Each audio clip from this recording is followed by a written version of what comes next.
बिस्मिल्लाहिर्रहमानिर्रहीम। अस्सलाम वालेकुम स्टूडेंट्स, मैं हूं हसन फरीद, आपका फिजिक्स टीचर। स्टूडेंट्स, आज हम जितनी भी एंगुलर क्वांटिटीज और लीनियर क्वांटिटीज हम पढ़ चुके हैं उनका रिलेशनशिप फाइंड आउट करेंगे। तो आइए स्टूडेंट्स जरा देखते हैं आज का लेक्चर। स्टूडेंट्स, जैसे कि मैंने आपको बताया कि आज का हमारा आर्टिकल क्या है कि जितनी भी लीनियर क्वांटिटीज हमने चैप्टर नंबर 3 में पढ़ी थी उनमें क्या क्या आता था। उनमें आता था लीनियर डिस्प्लेसमेंट। याद है लीनियर डिस्प्लेसमेंट हम कैसे मेजर करते थे? मीटर्स में, और इसका सिंबल था हमारे पास एस, डिस्टेंस या डिस्प्लेसमेंट कह देता हूं। और फिर हमारे पास लीनियर वेलोसिटी थी जो कि v है, और फिर हमारे पास लीनियर एक्सेलरेशन था जो कि a होता है। तो ये तीन फिजिकल क्वांटिटीज थी जो लीनियर क्वांटिटीज थी। और इस चैप्टर में हम लोगों ने सर्कुलर पाथ में घूमती हुई चीज का एंगुलर डिस्प्लेसमेंट पढ़ा,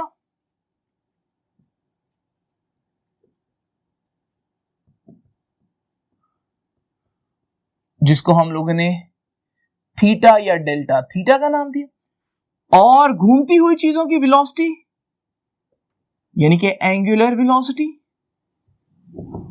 जिसको हमने ओमेगा का सिंबल दिया, और घूमती हुई चीजों का एक्सेलरेशन जिसे हमने एंगुलर एक्सेलरेशन का नाम दिया। तो स्टूडेंट्स, हम लोगों ने ये तीन क्वांटिटीज पढ़ी हैं। अगर आप आज का आर्टिकल समझना चाहते हैं तो डेफिनेटली आपको पहले ये लेक्चर्स देखने होंगे जिनमें मैंने एंगुलर डिस्प्लेसमेंट, एंगुलर वेलोसिटी और एंगुलर एक्सेलरेशन को एक्सप्लेन किया। तो स्टूडेंट्स, होता क्या है कि ज्यादातर बच्चे ये समझते हैं कि जब कोई चीज सर्कल में मूव कर रही हो तो क्योंकि सर्कल में मूव कर रही है तो फिर उसका एंगुलर डिस्प्लेसमेंट होगा, लेकिन हकीकत ऐसी नहीं है। स्टूडेंट्स, ये देखिए, हमारे पास एक चीज सर्कल में मूव कर रही है और सर्कल में मूव करते हुए डेफिनेटली उसने सेंटर पर कुछ ना कुछ एंगल बनाया ट्रैवल करते हुए। ये हमारा एंगुलर डिस्प्लेसमेंट है जिसे हम डेल्टा थीटा कह देते हैं, और ये हम डिग्रीज या रेडियंस में मेजर करते हैं। लेकिन स्टूडेंट्स, उस चीज ने मूव करते हुए स्टार्टिंग पॉइंट से एंडिंग पॉइंट तक कुछ डिस्टेंस भी मूव किया जिसे हम मीटर्स में कैलकुलेट करेंगे। तो ये जो हमारे पास आ गया ये लीनियर डिस्टेंस है या डिस्प्लेसमेंट है। तो इसे हम कहेंगे कि जब कोई चीज सर्कल में मूव करती है तो उसके एंगुलर डिस्प्लेसमेंट भी होता है और उसका लीनियर डिस्प्लेसमेंट भी होता है। लेकिन समटाइम्स हम एंगुलर डिस्प्लेसमेंट के बारे में ज्यादा कॉन्शियस होते हैं और हम एंगुलर डिस्प्लेसमेंट जो है वो फाइंड आउट करते हैं, लेकिन इसका हरगिज ये मतलब नहीं है कि उस बॉडी का लीनियर डिस्प्लेसमेंट नहीं होता। तो स्टूडेंट्स, क्योंकि अब इन तीनों चीजों की रिलेशंस हम लोगों ने देखने हैं, सबसे पहले हम पहली क्वांटिटी का रिलेशन देखते हैं, और वो क्या है कि relationship between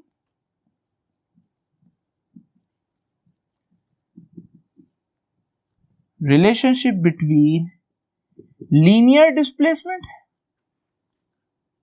and angular displacement. तो ये पहली चीज है जो हम लोगों ने आज देखनी है। रिलेशनशिप फाइंड आउट करना है लीनियर डिस्प्लेसमेंट का और एंगुलर डिस्प्लेसमेंट का, यानी कि लीनियर डिस्प्लेसमेंट s और एंगुलर डिस्प्लेसमेंट थीटा। स्टूडेंट्स, इसके लिए पहले तो हम एक डायग्राम बनाएंगे जिसमें मैं आपको बताऊंगा कि एक ऑब्जेक्ट है जिसे मैं कह देता हूं पॉइंट P पर है, और ये कुछ डिस्टेंस ट्रैवल करते हुए यहां तक आ गया, और इसने इस दौरान जो एंगल ट्रैवल किया सेंटर पर उसे मैं कह देता हूं कि ये डेल्टा थीटा है जो हमारा एंगुलर डिस्प्लेसमेंट है। और उसने यहां से यहां तक ये जो डिस्टेंस ट्रैवल किया है ये उसका लीनियर डिस्टेंस है, ये मीटर्स में कैलकुलेट होता है, इसे हम डेल्टा एस कहते हैं। तो ये लीनियर डिस्टेंस है, ये एंगुलर डिस्टेंस है, कोई ना कोई रिलेशन तो इनका बनना चाहिए ना। तो जरा देखते हैं वो रिलेशन क्या है। देखिए स्टूडेंट्स, हम लोगों ने एक फार्मूला पढ़ा कि जब भी सेंटर पर, सर्कल के सेंटर पर एक एंगल बनता है उस एंगल का फार्मूला हमें मालूम है, और वो हम निकाल सकते हैं कि एंगल, लेकिन ये एंगल किसमें होगा? रेडियंस में, डिग्रीज में नहीं। किसके बराबर होता है angle in radian? Arc length over radius of the circle. ये देखिए, ये फॉर्मूला आप लोगों को चैप्टर नंबर 1 में जब रेडियन को पढ़ाया था तब भी मैंने बताया था। ये देखिए, एंगल इन रेडियन यानी कि ये एंगल किसके बराबर होता है, आर्क लेंथ। आर्क लेंथ ये आर्क है, तो इसकी जो लेंथ होगी वो आर्क लेंथ होगी। डिवाइड किससे करना है, डिवाइड करना है रेडियस से, यानी कि यहां से यहां तक डिस्टेंस जिसे हम रेडियस कहते हैं। तो स्टूडेंट्स एंगल इन रेडियन जो एंगल है वो तो डेल्टा थीटा है। आर्क लेंथ यहां से यहां तक डिस्टेंस वो तो डेल्टा एस है, डिवाइडेड बाय रेडियस क्या हो गया, आर। यहां से स्टूडेंट्स हमारे पास ये फॉर्मूला आया, ये आर उधर जाकर मल्टीप्लाई होगा। ये फॉर्मूले को समटाइम्स हम लिख देते हैं डेल्टा हटाकर S is equal to R theta. तो स्टूडेंट्स ये इक्वेशन जो मैंने आप लोगों के सामने लिखी है, इस इक्वेशन में खास बात क्या है, देखिए इस इक्वेशन के राइट साइड पर थीटा है, दूसरे अल्फाज में इस इक्वेशन के राइट साइड पर एंगुलर डिस्प्लेसमेंट है, और इस इक्वेशन के लेफ्ट साइड पर एस है, यानी कि लेफ्ट साइड पर एस का मतलब इस इक्वेशन का लीनियर डिस्प्लेसमेंट है। तो स्टूडेंट्स इसका मतलब ये इक्वेशन क्या बता रही है, ये इक्वेशन बता रही है कि लीनियर डिस्प्लेसमेंट और एंगुलर डिस्प्लेसमेंट का क्या रिलेशन बनता है। अगर आपको लीनियर डिस्प्लेसमेंट एंगुलर डिस्प्लेसमेंट पता हो तो आप लीनियर डिस्प्लेसमेंट फाइंड आउट कर सकते हैं, और अगर आपको लीनियर डिस्प्लेसमेंट पता हो तो आप एंगुलर डिस्प्लेसमेंट भी फाइंड आउट कर सकते हैं, लेकिन शर्त यह है कि आपके पास उस सर्कल का रेडियस जरूर होना चाहिए। दूसरी बात स्टूडेंट्स याद रखिएगा, ये जो एंगुलर डिस्प्लेसमेंट है किसमें मेजर करते हैं हम, एंगल की टर्म्स में या रेडियंस में या डिग्रीज में। एंगुलर डिस्प्लेसमेंट फिर से बता दूं, ये है कितने एंगल आपने कवर किया। और लीनियर डिस्प्लेसमेंट किसमें मेजर करते हैं स्टूडेंट्स, इसका ऐसा यूनिट है मीटर्स या किलोमीटर्स भी हम यूज कर सकते हैं, लेकिन ऐसा यूनिट मीटर्स है। तो याद रखिएगा ये लीनियर डिस्प्लेसमेंट बताता है आपने कितने मीटर्स ट्रेवल किए, एंगुलर डिस्प्लेसमेंट बताता है आपने इतने मीटर्स मूव करते हुए सर्कल पर कितने एंगल्स कवर किए। तो ये हमारे पास लीनियर और एंगुलर डिस्प्लेसमेंट का फर्क है। और स्टूडेंट्स याद रखिएगा अगर एक चीज मालूम हो तो दूसरी मालूम की जा सकती है। अच्छा जरा एक इमेजिन करें, अगर मेरे पास एक चीज हो जिसे हम कहते हैं यूनिट सर्कल। ये यूनिट सर्कल क्या होता है, यूनिट सर्कल एक ऐसा सर्कल होता है जिसका रेडियस 1 होता है। अगर एक ऐसा सर्कल लूं जिसका रेडियस 1 हो तो फिर s किसके बराबर आ जाएगा, क्योंकि r तो 1 आ जाएगा, जब ये 1 होगा तो s is equal to theta. इसका मतलब क्या हुआ, इसका मतलब देखते हैं जी स्टूडेंट्स, ये देखिए मेरे पास एक सर्कल है, कैसा सर्कल, यूनिट सर्कल जिसका रेडियस 1 है। अगर इस सर्कल के अंदर कोई चीज मूव करे तो जितना उसका लीनियर डिस्प्लेसमेंट होगा उतना ही उसका एंगुलर डिस्प्लेसमेंट होगा। तो अब जरा देखिए, इमेजिन करें कि ये एक ऑब्जेक्ट है जिसने मूव किया 1 मीटर, ये इसका लीनियर डिस्प्लेसमेंट है। अगर इसने 1 मीटर मूव किया तो इसने एंगल जो बनाया होगा सर्कल पर वो भी 1 रेडियन ही होगा, यानी कि जितना लीनियर डिस्प्लेसमेंट उतना एंगुलर डिस्प्लेसमेंट। अगर वो 2 मीटर्स करेगा तो फिर 2 रेडियन, और इस तरह से हमारे पास ये सिस्टम चलेगा। तो स्टूडेंट्स ये बात आप लोगों ने याद रखनी कि यूनिट सर्कल में जितना ये इतना ये।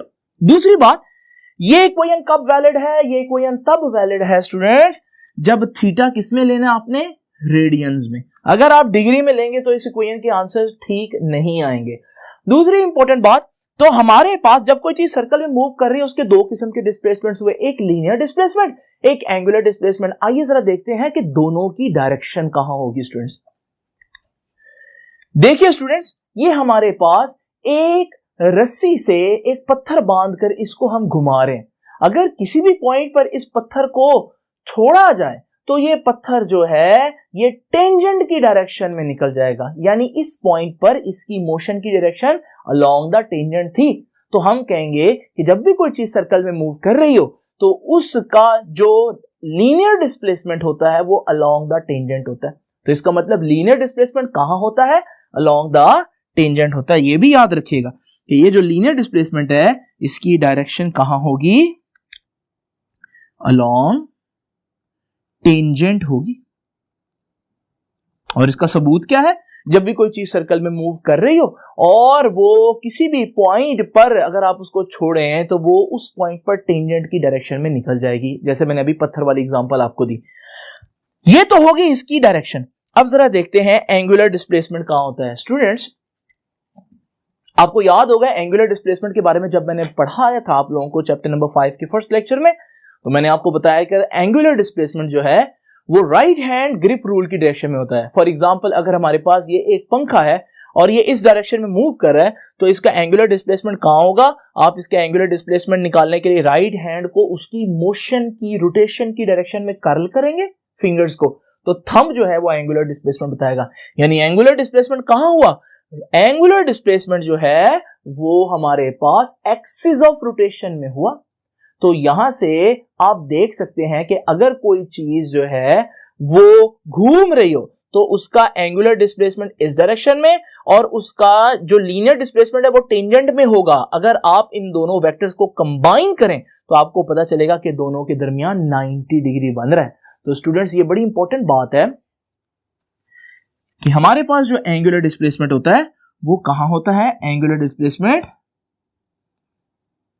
अलोंग एक्सिस ऑफ रोटेशन होता है। ये दोनों का फर्क देखें, अलोंग एक्सिस ऑफ रोटेशन होता है और ये अलोंग टेंजेंट होता है। अगर ये अलोंग एक्सिस ऑफ रोटेशन है तो ये कैसे निकाला जाएगा? राइट हैंड रूल के जरिए। और स्टूडेंट्स इन दोनों के दरमियान एंगल क्या बनेगा? इन दोनों के दरमियान एंगल 90 डिग्री होगा, यानी कि लीनियर डिस्प्लेसमेंट एंगुलर डिस्प्लेसमेंट के हमेशा परपेंडिकुलर होगा। तो स्टूडेंट्स ये था हमारे पास लीनियर और एंगुलर डिस्प्लेसमेंट का आपस में रिलेशन, और ये इक्वेशन आप लोगों ने याद नहीं है क्योंकि मैं जो नेक्स्ट अब रिलेशन आप लोगों के सामने डिराइव करूंगा वो इन दोनों क्वांटिटीज का होगा। यानी मैं वेलोसिटीज के रिलेशन फाइंड आउट करूंगा, और जब मैं वेलोसिटीज के रिलेशन फाइंड आउट करूंगा तो याद रखिएगा मैं इस इक्वेशन से स्टार्ट करूंगा। तो आइए स्टूडेंट्स जरा देखते हैं कि लीनियर वेलोसिटी और एंगुलर वेलोसिटी का आपस में क्या रिलेशन बनता है।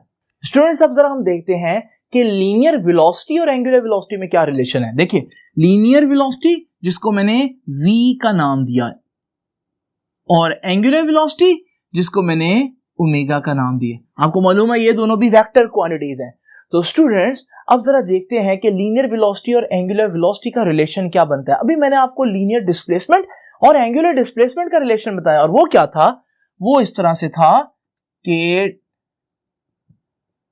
S is equals to R theta. तो स्टूडेंट्स अब जरा देखिए मैं क्या करता हूं, मैं इस इक्वेशन को डिवाइड करता हूं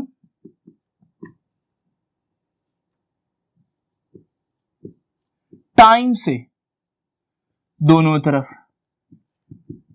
जब मैं डिवाइड करूंगा टाइम से दोनों तरफ तो ये देखिए ये बन जाएगा डेल्टा एस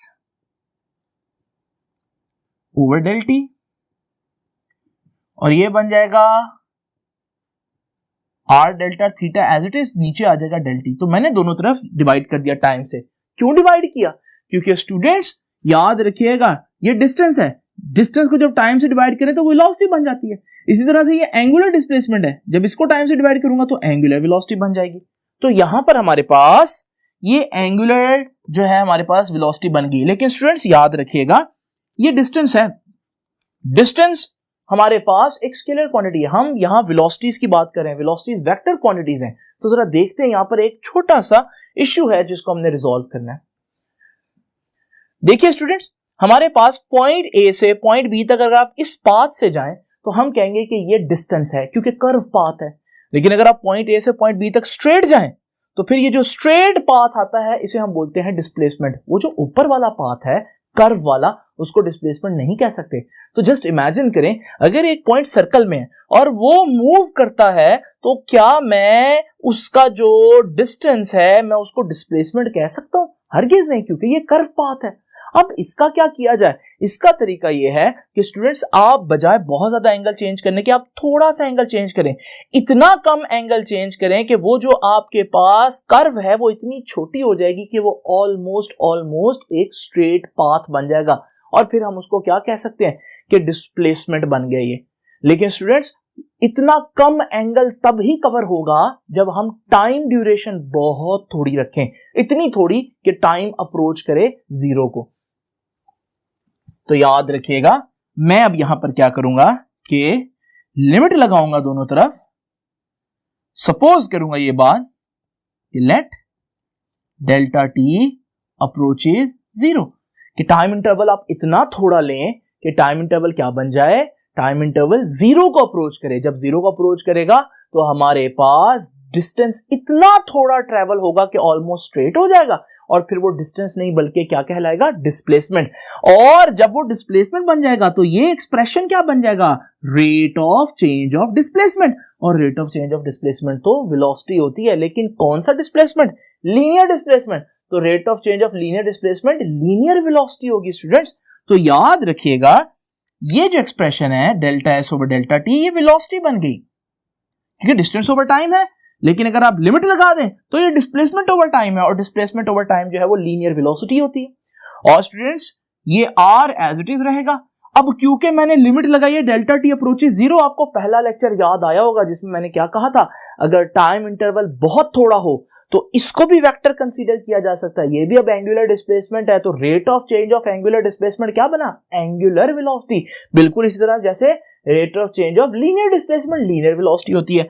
तो यहां पर मैं v equals to R omega जो है ये आ जाएगा, इसकी जगह एंगुलर वेलोसिटी आ गई। तो ये हमारे पास रिलेशन आ गया। जरा स्टूडेंट्स देखते हैं इस रिलेशन में खास बात क्या है। अगर आप देखें इस रिलेशन के लेफ्ट साइड पर आपको v नजर आ रहा है, दूसरे अल्फाज में आपको क्या नजर आ रहा है, लीनियर वेलोसिटी। और अगर आप इधर की बात करें तो आपको ओमेगा नजर आ रहा है, मतलब एंगुलर वेलोसिटी। तो स्टूडेंट्स ये इक्वेशन में फिर क्या खास बात हुई कि ये इक्वेशन आपको रिलेशन बता रही है लीनियर वेलोसिटी के और एंगुलर वेलोसिटी के दरमियान, और हमारा यही आर्टिकल था कि relationship between linear and angular velocities. पहले हमने डिस्प्लेसमेंट का रिलेशन निकाला था, तो उस इक्वेशन से ही हमने ये सारी चीज डिराइव की है। नाउ स्टूडेंट्स जो इंपॉर्टेंट बात है नोट करने वाली वो ये है कि लीनियर वेलोसिटी हम किस में मेजर करते हैं, लीनियर वेलोसिटी मेजर करते हैं मीटर्स पर सेकंड, कि एक बॉडी एक सेकंड में कितने मीटर्स ट्रैवल कर रही है।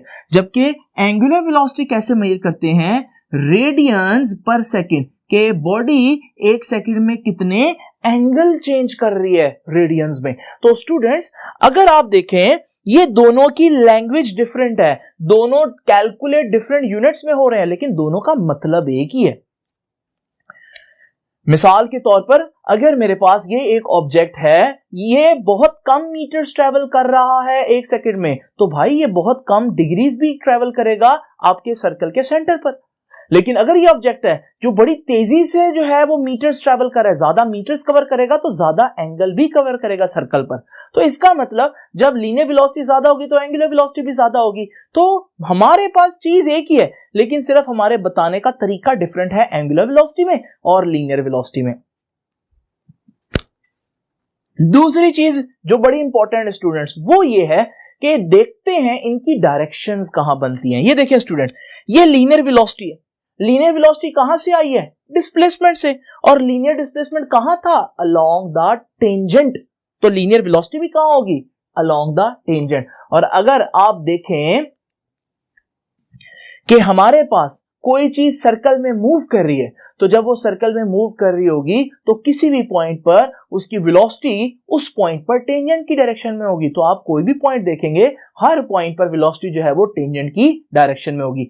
इस वजह से समटाइम्स ये जो हमारी लीनियर वेलोसिटी है इसको एक और नाम दिया जाता है, और वो क्या है, वो नाम है टेंजेंशियल वेलोसिटी।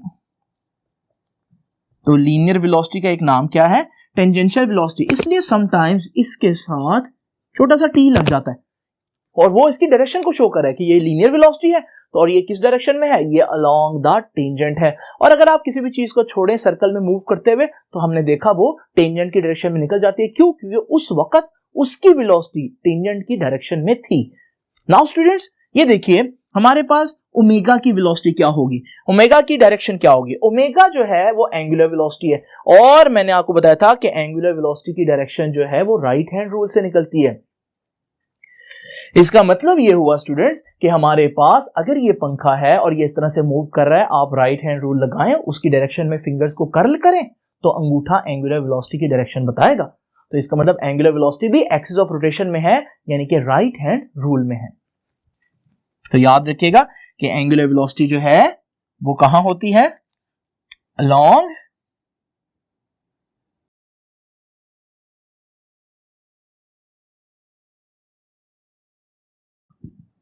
और निकाली कैसे जाती है, by using right hand rule, जिसका दूसरा नाम राइट हैंड ग्रिप रूल, क्योंकि आप इस तरह से ग्रिप कर रहे हैं उसको, और तीसरा इसका नाम था स्क्रू रूल, क्योंकि इसी रूल्स के जरिए हम स्क्रूज खोलते हैं। और मैंने आप लोगों को चैप्टर नंबर 5 के पहले लेक्चर में ये बात बताई है, अगर आप इसको समझना चाहते हैं तो आप पहले लेक्चर को लाजमी देखें। हाँ स्टूडेंट्स, इसकी डायरेक्शन कहां होती है, हम लोगों ने देखा कि इसकी डायरेक्शन होती है अलोंग टेंजेंट।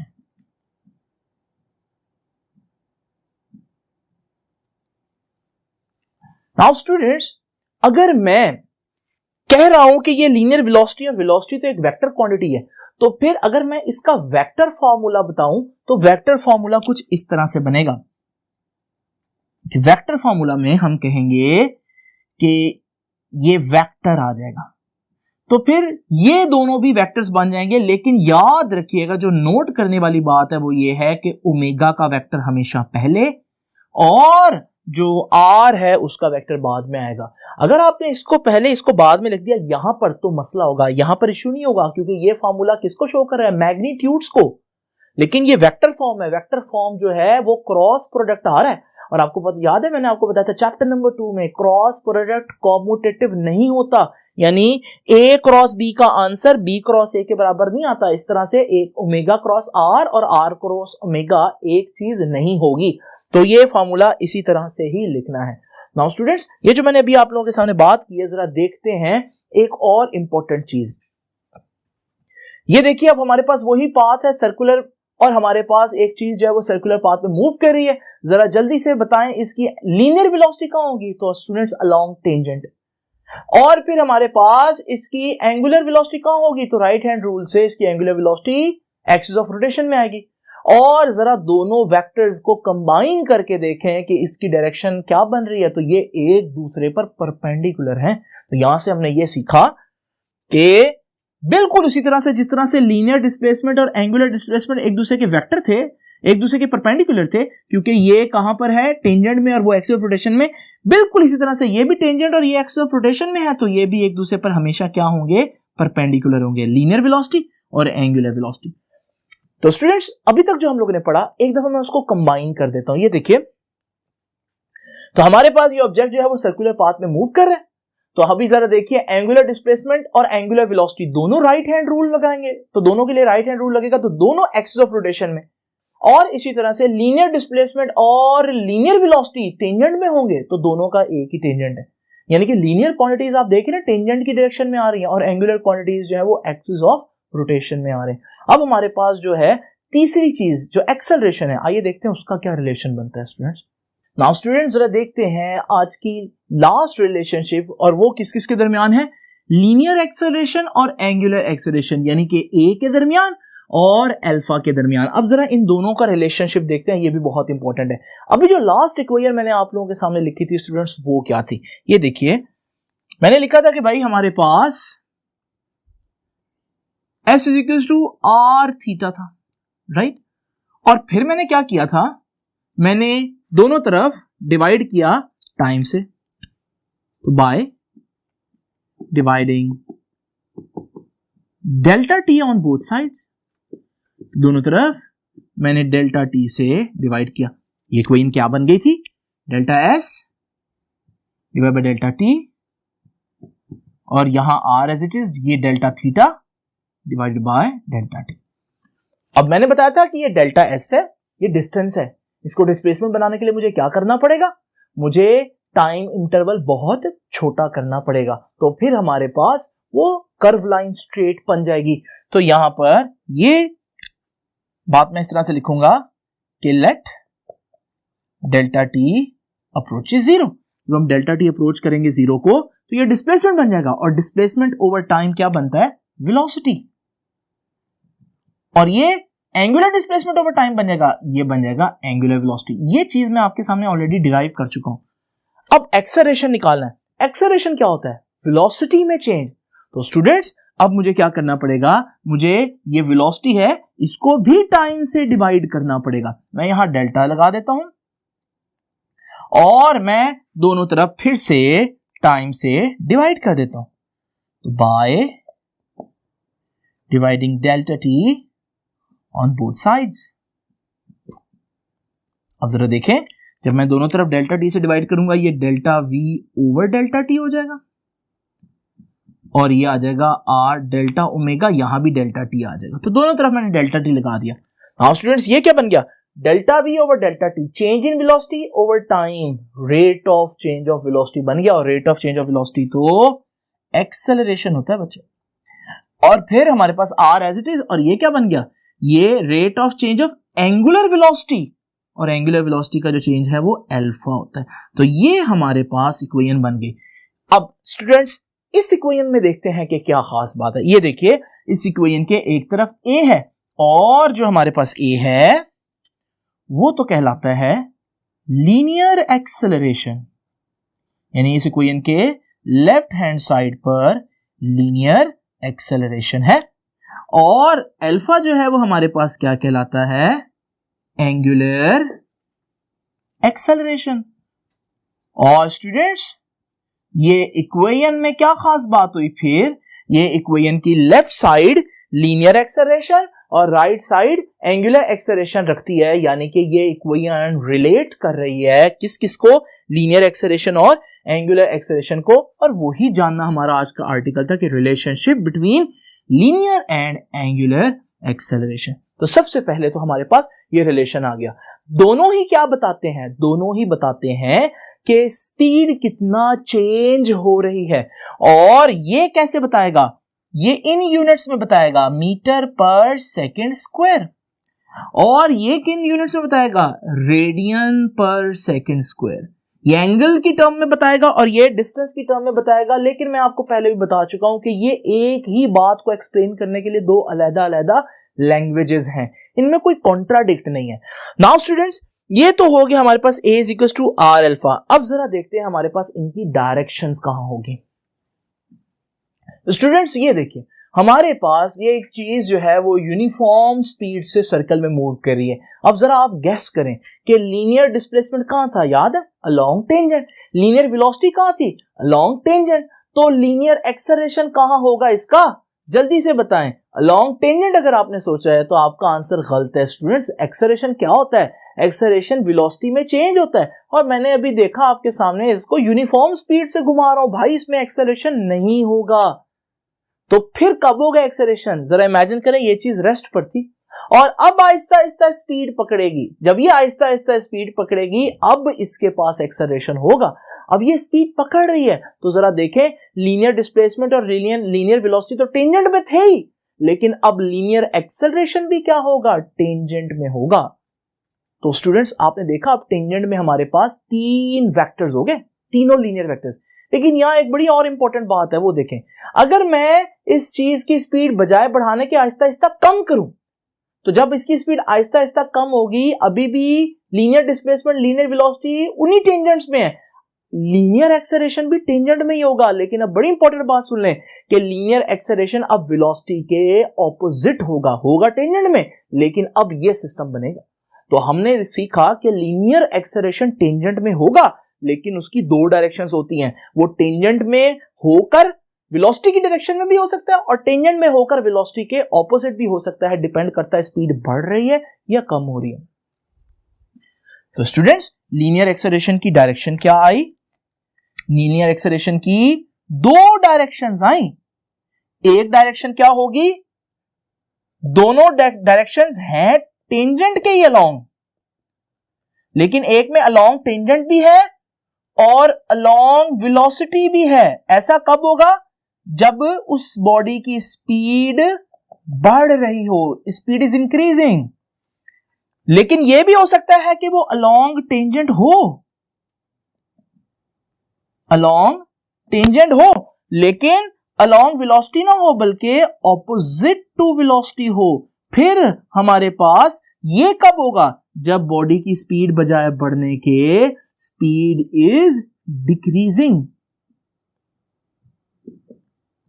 तो स्टूडेंट्स ये दोनों बातें देख लें कि लीनियर एक्सेलरेशन जब वो टेंजेंट में होते हुए भी दो डायरेक्शंस रखता है। अब जरा देखते हैं कि एंगुलर एक्सेलरेशन की डायरेक्शंस कहां होंगी। ये देखिए हमारे पास स्टूडेंट्स वही चीज जो है वो रोटेट कर रही है और मैं कहता हूं कि बताएं एंगुलर एक्सेलरेशन कहां होगा। अगर आप लोगों ने इस दफा गेस कर लिया हो तो बिल्कुल ठीक गेस किया होगा कि एंगुलर एक्सेलरेशन जो है वो नहीं होगा, क्योंकि चीज एक ही स्पीड से घूम रही है। तो इस सूरत में वेलोसिटी तो चेंज नहीं हो रही और एंगुलर एक्सेलरेशन क्या होता है, rate of change of angular velocity होती है। तो यहां पर हमारे पास एंगुलर एक्सेलरेशन नहीं होगा। अब जरा देखिए, अगर इस चीज की स्पीड आहिस्ता आहिस्ता बढ़े तो फिर याद है एंगुलर डिस्प्लेसमेंट कहां होगा, एंगुलर डिस्प्लेसमेंट तो राइट हैंड रूल में ऊपर, एंगुलर वेलोसिटी कहां होगी, राइट हैंड रूल में ऊपर। तो एंगुलर एक्सेलरेशन भी राइट हैंड रूल में ही होगा और ऊपर ही होगा, यानी एंगुलर वेलोसिटी की डायरेक्शन में होगा। कब, अगर स्पीड बढ़ रही हो। लेकिन जरा इमेजिन करें अगर इसी की स्पीड कम हो रही हो, तो जब स्पीड कम होगी आहिस्ता आहिस्ता, एंगुलर डिस्प्लेसमेंट अभी भी उधर है क्योंकि पंखा घूम तो उसी डायरेक्शन में रहा है ना, राइट हैंड रूल तो वही लगेगा। एंगुलर वेलोसिटी भी ऊपर है, लेकिन अब angular acceleration axis of rotation में होगा लेकिन डाउनवर्ड होगा। तो वही दो बातें जो लीनियर एक्सेलरेशन में थी, वही दो बातें हम लोगों ने एंगुलर एक्सेलरेशन में भी देखी। तो स्टूडेंट्स याद रखिएगा कि हमारे पास एंगुलर एक्सेलरेशन की भी दो डायरेक्शंस हैं। पहली डायरेक्शन क्या है, अलोंग राइट हैंड रूल, लेकिन अलोंग एंगुलर वेलोसिटी होगी। और दूसरी डायरेक्शन क्या है, अलोंग राइट हैंड रूल, वो भी राइट हैंड रूल की डायरेक्शन में एक्सिस ऑफ रोटेशन में होगी, लेकिन ओमेगा के ऑपोजिट होगी। तो आपने देखा कि हमारे पास अल्फा की दो डायरेक्शंस है। ये कब होगा, जब एंगुलर वेलोसिटी बढ़ रही हो, यानी ओमेगा इज इंक्रीजिंग। और ये कब होगा, जब ओमेगा इज डिक्रीजिंग, जैसे मैंने आपको दोनों बातें बताई। तो स्टूडेंट्स आप लोगों ने देखा कि हमारे पास दो दो डायरेक्शंस हैं एक्सेलरेशन और एंगुलर एक्सेलरेशन की, लेकिन दोनों डायरेक्शंस लीनियर एक्सेलरेशन की हैं तो टेंजेंट में ही। तो इसलिए आपको इसके साथ भी एक छोटा सा टी नजर आएगा और इसका मतलब क्या है कि ये जो लीनियर एक्सेलरेशन है ये कहां होता है, ये अलोंग दी टेंजेंट होता है स्टूडेंट्स। तो ये था हमारे पास थोड़ा सा दोनों की डायरेक्शंस का भी। तो अब आप लोगों ने देख लिया स्टूडेंट्स कि जब आपके पास तीनों क्वांटिटीज हो तो तीनों क्वांटिटीज की डायरेक्शंस का पता होना बहुत जरूरी है। और तीनों डायरेक्शंस का एक दफा मैं फिर बता देता हूं ताकि आपको भूले ना। स्टूडेंट्स आपकी आसानी के लिए मैं यहां तीन केसेस बना देता हूं। पहला केस है यूनिफॉर्म सर्कुलर मोशन। ये यूनिफॉर्म सर्कुलर मोशन क्या होता है, ये भी सर्कुलर मोशन होती है, रोटेशन होती है। यूनिफॉर्म क्या है, इसमें स्पीड, कि स्पीड कांस्टेंट रहेगी। मिसाल के तौर पर ये पंखा जो है वो कांस्टेंट स्पीड से मूव कर रहा है। आइए जरा देखते हैं कि हमारे पास ये 6 क्वांटिटीज कहां होंगी। Linear displacement tangent, linear velocity कहां होगी, अलोंग टेंजेंट, और लीनियर एक्सेलरेशन कहां होगा, नहीं होगा क्योंकि कांस्टेंट स्पीड से मूव कर रहा है ना, तो वेलोसिटी चेंज नहीं हो रही।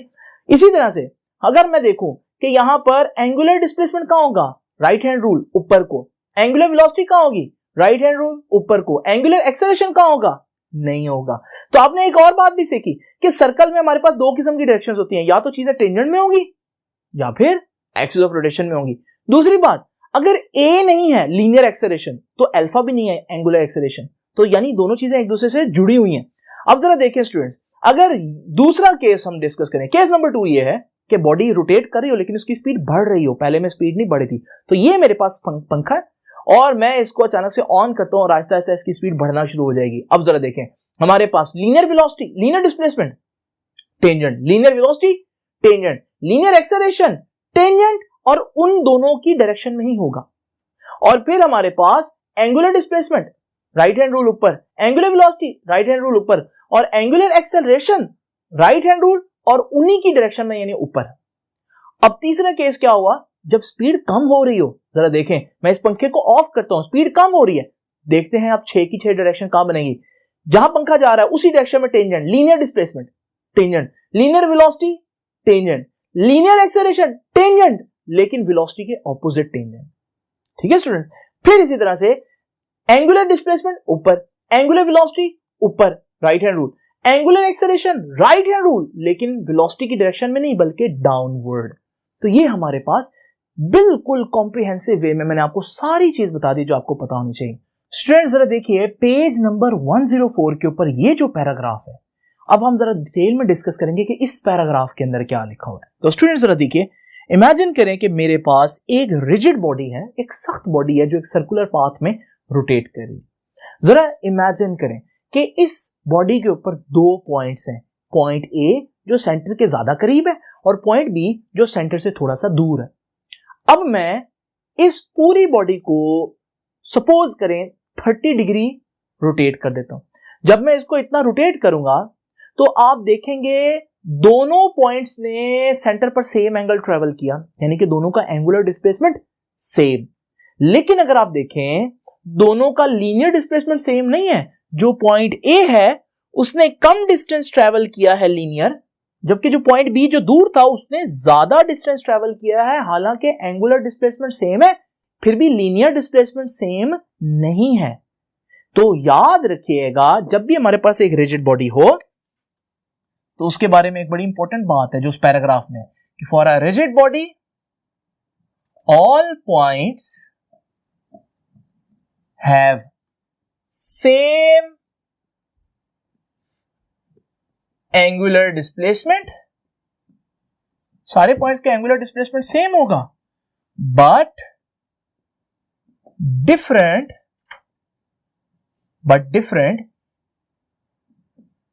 Linear displacement.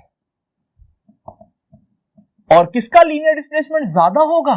जो पॉइंट दूर होगा उसका लीनियर डिस्प्लेसमेंट ज्यादा होगा। मिसाल के तौर पर अगर आप खाना काबा में तवाफ कर रहे हो तो खाना काबा में जब तवाफ कर रहे होंगे तो आप कहां पर प्रेफर करेंगे कि आप किस पॉइंट पर तवाफ करें? आपकी कोशिश होगी कि जितना काबा के करीब हो उतना बेहतर है, क्योंकि जब काबा के करीब होंगे तो एक चक्कर ही लगेगा लेकिन डिस्टेंस कम ट्रेवल होगा। लेकिन अगर आप काबा से दूर होंगे तो फिर आपका चक्कर जो है वो एक होगा लेकिन उसमें डिस्टेंस बहुत ज्यादा मीटर्स आपको ट्रेवल करने पड़ेंगे। और ये बात सिर्फ डिस्प्लेसमेंट के लिए नहीं है, याद रखना ये सेम एंगुलर डिस्प्लेसमेंट और डिफरेंट लीनियर डिस्प्लेसमेंट भी होगा। इसी तरह ये सेम एंगुलर वेलोसिटी और लीनियर वेलोसिटी डिफरेंट होगी, और सेम एंगुलर एक्सेलरेशन होगा और लीनियर एक्सेलरेशन डिफरेंट होगा।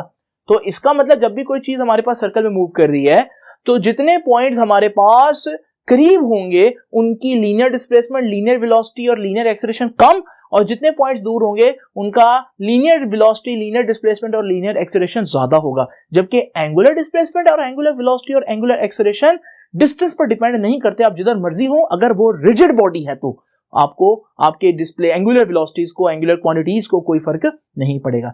अब स्टूडेंट्स आज की आखिरी बात, और वो है equation of motion, equation of motion किसके लिए? फॉर सर्कुलर मोशन या फॉर रोटेशन। जब चीजें रोटेट कर रही हो तो वो जो न्यूटन की इक्वेशंस थी, आपको याद है न्यूटन की इक्वेशंस? मैं लिख देता हूं फिर से एक दफा, Vf equals to Vi plus AT, S is equals to VIT plus half AT square, और तीसरी इक्वेशन थी 2AS is equals to VF square minus VI square. I hope students आप इनको अच्छी तरह से जानते होंगे, चैप्टर नंबर 3 में हम लोगों ने ये पढ़ी। लेकिन आज मैं जब बात करूंगा लीनियर की नहीं, मैं एंगुलर की बात करूंगा। चीजें जब रोटेट कर रही हो तो फिर मैं चाहता हूं कि ये जितने भी linear velocities, linear acceleration, linear distance आए हैं इनकी जगह एंगुलर क्वांटिटीज आए। तो उसका क्या तरीका है? एक तरीका तो सिंपल है। हमने देखा कि भाई लीनियर डिस्प्लेसमेंट का एंगुलर डिस्प्लेसमेंट कौन बनता है? थीटा। और लीनियर वेलोसिटी की जगह एंगुलर वेलोसिटी कौन आ जाती है रोटेशन में? ओमेगा। और लीनियर एक्सेलरेशन की जगह एंगुलर एक्सेलरेशन कौन आ जाता है? अल्फा। स्टूडेंट्स इन्हें कहते हैं कि ये तीनों, इन तीनों के क्या हैं? सुनना जरा ध्यान से, रोटेशनल एनालॉग। आसान अल्फाज में ये इनकी रिप्लेसमेंट है अगर आप रोटेशन में, यानी अगर आपको रोटेशन में कहीं भी एस आए नजर तो उसकी जगह थीटा लिख दें, वी की जगह ओमेगा लिख दें, ए की जगह अल्फा लिख दें। लेकिन क्या मैं इसको डायरेक्ट कर दूं? यानी कि अगर मैं यहां पर इस इक्वेशन को देखूं, रोटेशन के लिए इक्वेशन बनाना चाहता हूं, तो मैं क्या v की जगह ओमेगा लिख दूं, vi की जगह ओमेगा आई लिख दूं और a की जगह अल्फा लिख दूं? टाइम तो खैर सेम होता है, तो क्या यह बात दुरुस्त होगी? अब स्टूडेंट्स अभी हम कह नहीं सकते कि अगर मैं डायरेक्ट इस तरह से सिंबल रिप्लेस कर दूं तो पता नहीं यह बात ट्रू है भी या नहीं। आज स्टूडेंट्स चेक करते हैं एक इक्वेशन को। ये देखिए, इसी को देख लें। हमारे पास है VF = VI + AT। मुझे यह तो पता है कि मैंने जो रिलेशन निकाले वो क्या थे, S = R theta, V = R omega और A = R अल्फा। ये तीनों इक्वेशंस तो हम लोगों ने अभी डिराइव की ना। तो V = R ओमेगा, तो मैं V की जगह R ओमेगा पुट कर देता हूं, और क्योंकि V F है, फाइनल है, तो ओमेगा भी F होगा। और फिर VI की जगह R ओमेगा पुट कर देता हूं, लेकिन क्योंकि V जो है वो इनिशियल है तो ओमेगा भी इनिशियल होगा। और फिर मैं A की जगह R अल्फा पुट कर देता हूं और साथ T आ जाएगा। स्टूडेंट्स आप देख रहे हैं यहां भी आ रहा है, यहां भी आ रहा है, यहां भी आ रहा है, ये तो कॉमन आकर कैंसिल हो जाएगा। बाकी क्या बचा, omega F = omega I + alpha T। और स्टूडेंट्स ये तो वही चीज आ गई। इसका मतलब हालांकि तरीका ये है कि पहले आप वैल्यूज पुट करें और फिर सॉल्व करें और आंसर निकालें, लेकिन आपका आंसर वही आ रहा है जो अगर आप शॉर्टकट में सिंबल्स को रिप्लेस कर दें। तो ये तो बड़ा कमाल हो गया कि मैं बजाय इसमें वैल्यूज पुट करूं, मैं सीधा सीधा कह देता हूं S का सिंबल रिप्लेस कर दो थीटा के साथ, VI का सिंबल, V का सिंबल रिप्लेस कर दो ओमेगा के साथ, half as it is A का सिंबल रिप्लेस कर दो अल्फा के साथ।